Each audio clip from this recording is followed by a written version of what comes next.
మన ప్రభువు ప్రియ రక్షకుడు యేసుక్రీస్తు వారి శ్రేష్టమైన నామంలో మీ అందరికీ వందనాలు తెలియపరుస్తున్నాను.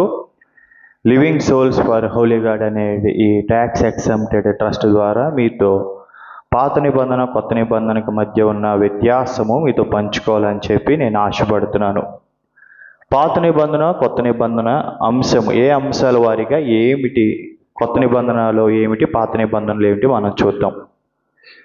పాత నిబంధన కొత్త నిబంధనలు ముఖ్య ఉద్దేశం ఎలా ఉంటుందంటే మోషే అలాగే ధర్మశాస్త్రము మీద ఉంటుందండి.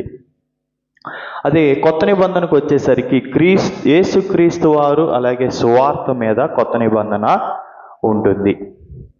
అలాగే పాత నిబంధనలో బలియాగం ఎలా ఉంటుంది అని ఆలోచన చేస్తే జంతువుల రక్తము ద్వారా ఉంటుంది. ఇది తాత్కాలికం. ఇది అదే కొత్త నిబంధనకు వచ్చేసరికి బలియాగము క్రీస్తు రక్తము ద్వారా జరిగింది, యేసుక్రీస్తు రక్తము ద్వారా. అది శాశ్వతమైనది. అలాగే పాత నిబంధనలో నియమం ఏమిటి అని ఆలోచన చేస్తే ధర్మశాస్త్రాన్ని చేసి జీవించాలి. కొత్త నిబంధనకు వచ్చేసరికి క్రీస్తుని విశ్వసించి జీవించాలి.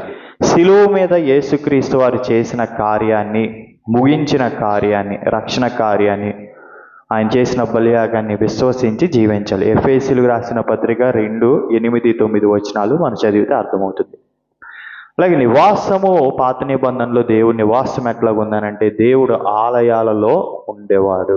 గుడారములో, ప్రత్యక్ష గుడారము ఆలయాలలో దేవుడు ఉండేవాడు. అది కొత్త నిబంధనకు వచ్చేసరికి దేవుడు ఆలయాలలో కాదు కానీ మన హృదయాలలోనే పరిశుద్ధాత్ముడి ద్వారా నివాసం చేస్తున్నాడు ఆయన మన హృదయాలలో.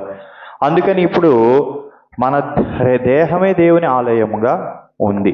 కొరింథీయుల పత్రికలో మనం చూడవచ్చు. అలాగే ప్రియ దేవుని బిడ్డలారా, పాప పరిహారము పాత నిబంధనలు ఎలా జరిగిందంటే పాపాన్ని కప్పుతుంది.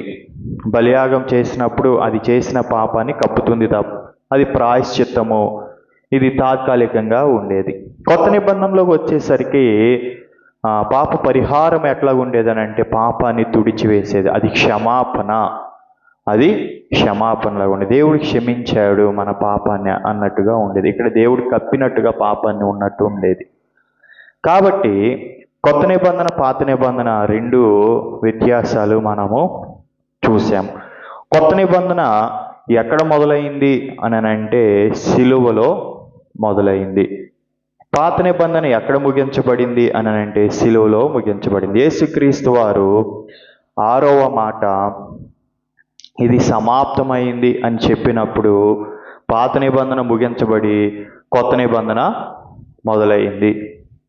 ప్రియ దేవుని బిడ్డలారా, ఈ విషయాన్ని గమనించవలసిందిగా కోరుతున్నాను. సో ఈ విషయాలు తెలుసుకోవటం ద్వారా ఇంకా మనము దేవునిలో పాతుకుపోని, ఇంకా దేవుణ్ణి చక్కగా ఆరాధించడానికి ఈ విషయాలు మనకి ఉపయోగపడింది. కాబట్టి ప్రియ దేవుని బిడ్డలారా, ఇంకా కొత్త విషయాలు తెలుసుకోవడానికి ఈ వీడియోస్ మీరు చూస్తూ ఉండాలని ప్రభు పేరట మిమ్మల్ని కోరుకుంటున్నాను. వీక్షించిన మీ అందరికీ ప్రభు పేరట వందనాలు. Thank you for watching.